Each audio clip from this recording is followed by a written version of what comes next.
আসসালামু আলাইকুম viewers, back to my channel. আশা করি সকালেই ভালো আছেন, আমিও ভালো আছি আল্লাহর অশেষ রহমতে। অনেক দিন বড় ভিডিও ব্লগ ভিডিও দেয়া হয়নি, তার কারণ হচ্ছে মাস 6 হয়তো তারও বেশি হবে। তার মধ্যে এই বাড়িটা হয়েছে, তারপর বাবুর বয়স এখন 1 বছর কমপ্লিট হয়ে গেছে। তখন বাবু 6 মাসের ছিল, তখনই দিয়েছিলাম। তার মধ্যে সপ্তাহখানেক আমি শর্ট দিচ্ছি, কিন্তু ভিউজ একদমই হচ্ছে না। প্লিজ আমার চ্যানেলটাকে সাবস্ক্রাইব করো, প্রথম থেকে শেষ পর্যন্ত ভিডিওগুলো দেখবেন, আশা করি ভালো লাগবে। একটু পাশে থাকবেন যাতে একটু ভিডিওর ভিউজ আসে। যাই হোক, আমি বিছানাপত্র গুটিয়ে নিলাম, তারপর মাঝে আমি অনেক কাজ করেছি।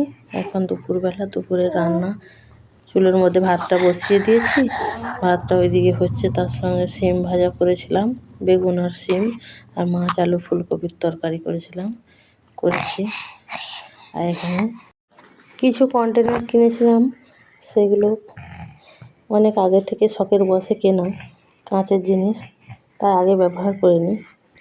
এটা মোটামুটি ঠিকঠাক হয়ে উঠেছে, হালকা পাতলা বাড়িটা, তাই আমি কিছু কন্টেনার ব্যবহার করছি। বেশ কিছু কম 2-4টাই কিনেছিলাম কাঁচের, আর প্লাস্টিকের ব্যবহার করতে চাইনি শখের বশে, কিন্তু প্লাস্টিকটাই ভালো। সচরাচর কোনো কিছু করতে গেলে তাড়াহুড়োর সময় কাঁচের তো হাত থেকে পড়ে ভেঙে যেতেও পারে। যাই হোক, শক্ত লাগে। আর ওইদিকে আমার রান্না অনেকটাই হয়ে গেছে, ফুলকপি আলু মাছ তরকারি হয়ে গেছে, আরগুলো হয়েছে। এটা মেয়ের জন্য এনেছিল, তার মধ্যে শুধু তো মেয়ে খেলে হবে না, একটা দুটো পিস হয়তো আরও সবাইকে দিতে হবে। এই একটা বেলায় হয়ে যাবে। তাই এখানে আমি আলুটাকেও ভেজে রাখলাম, কয়েকটা আলু দিলাম, আলু দিলে বেশ ভালো লাগে। তাই এখানে আমি মাংসটাকে ম্যারিনেট করে রাখছি।